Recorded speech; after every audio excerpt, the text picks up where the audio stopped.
道家奇门遁甲之术为什么在我国被禁止研究？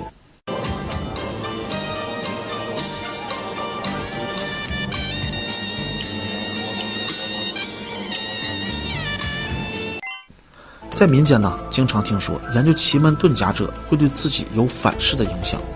突然开始了解了奇门遁甲，开始了解了布阵，点水，你就用一个吸引子，一个八卦，插几个竹竿，所有的气场只要通过这个竹竿，就被这个吸引子吸进阵中，创造一个混乱的时空结构，里面就创造一个巨大时空结构，这就是风水的根源，这就是奇门遁甲的根源。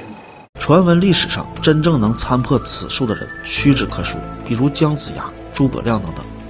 精通奇门遁甲的人，他不仅可以断人的吉凶祸福，而且可以排兵布阵，甚至一夫当关，困住千军万马。但流传此术究竟有没有这么神呢？我们也无从考证。不像梅花、六壬和紫微斗数，至今还是有很多人在学的。感兴趣来我的主页粉丝群免费领取课程和笔记。那么我们要说起奇门遁甲的由来，是源于黄帝和蚩尤的大战，也就是逐鹿之战。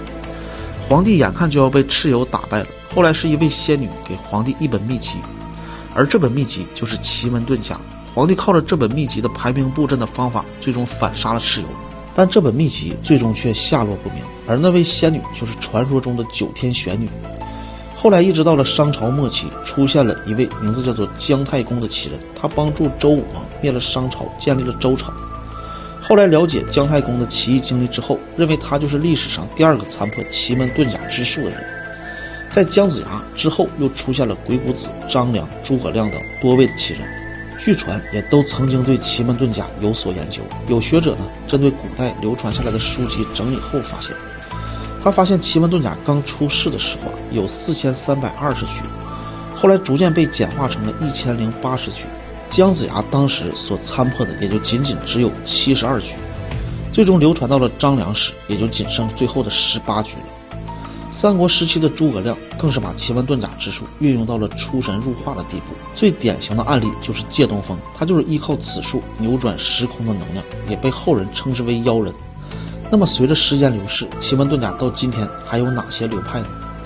如今还剩下的流派分两种，一个是无形的，就是由各种咒语等结构的法术，被称之为法术奇门；而另一种呢，却是有形的，是根据易经中推算地盘、天盘、人盘，也就是依靠九宫八卦、八门、八神，再加上10天干和12个地支，一共组成64个符号，来形成一个庞大的系统作为推算，也被称之为叫数理奇门。数理奇门相比法术奇门呢，门槛较低，现在会的人也有很多。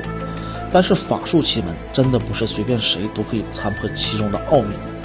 如今真正会法术奇门的高人呢，也不是我们普通人所能涉及到的。大家如果感兴趣玄学，感兴趣易经，来我主页粉丝群领取免费的课程和笔记。大家好，秦始皇陵至今不敢深挖，真的是有阴兵守护吗？传说秦始皇陵曾挖到黄泉，且有阴兵守护，以水银做江川湖海，以人鱼的油膏做成永不熄灭的蜡烛。今天的故事大家听个故事听就好，不必为真。感兴趣玄学呢，可以来我主页粉丝群领取资料和课程。我们都知道，秦始皇陵挖出的部分只占全部面积的2%，都是一些兵马俑。这么少的一部分出土，就已经有了世界第8大奇迹之称。如果真的全部被挖开，该有多么的震撼呢？首先我们知道，有关秦始皇陵的构造并不仅仅是传说。在司马迁的史记中记载，始皇初继位，穿至骊山，穿3泉，令将作鸡奴使，所有穿进者折射之，以水银为百川江河大海，上据天文，下据地理，以人鱼高为主。除司马迁的史记其实还有汉书的记载，秦始皇陵葬于骊山之阿，下固3泉，人鱼为灯烛，水银为江海。因为我们推测2000多年前的秦朝以他们当时的科技是不大可能支持这些说法的，但是我们可以对照一下历史上和这些记载对应的故事。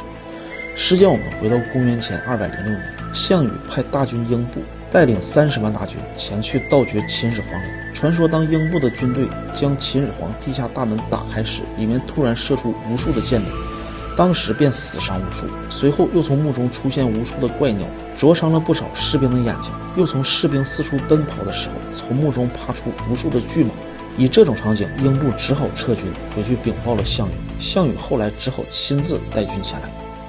当项羽走到骊山脚下，突然雷声大作，地动山摇。但是这点动静呢，明显不能吓退项羽。项羽命令大军继续前行，而就在这个时候，地上突然出现一条裂缝，众人面前竟然凭空出现一支秦军的队伍。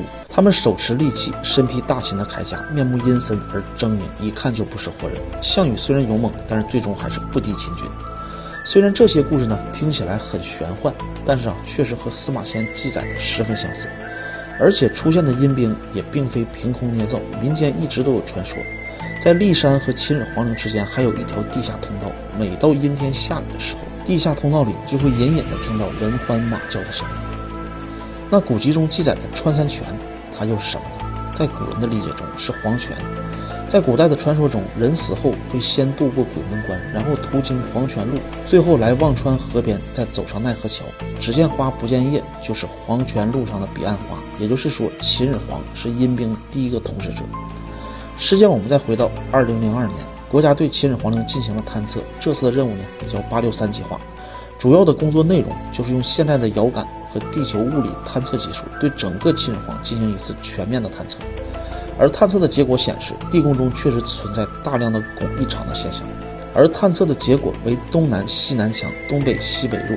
这也再一次证实了司马迁《史记》和《汉书》中的记载，以水银为江河大海。但是无论是多么艰难，早晚有一天这个神秘的皇陵会被后人打开。大家期待的里面是什么呢？对玄学感兴趣我们粉丝群见。道家失传的秘法五星占，证明中国的历史一定不止5000年。马王堆出土的文物不仅只有肃杀单一和得道经，还有2本帛书，那就是五星占和天文气象杂占。这可是汉代道家的帛书我们看看里面它记载了什么。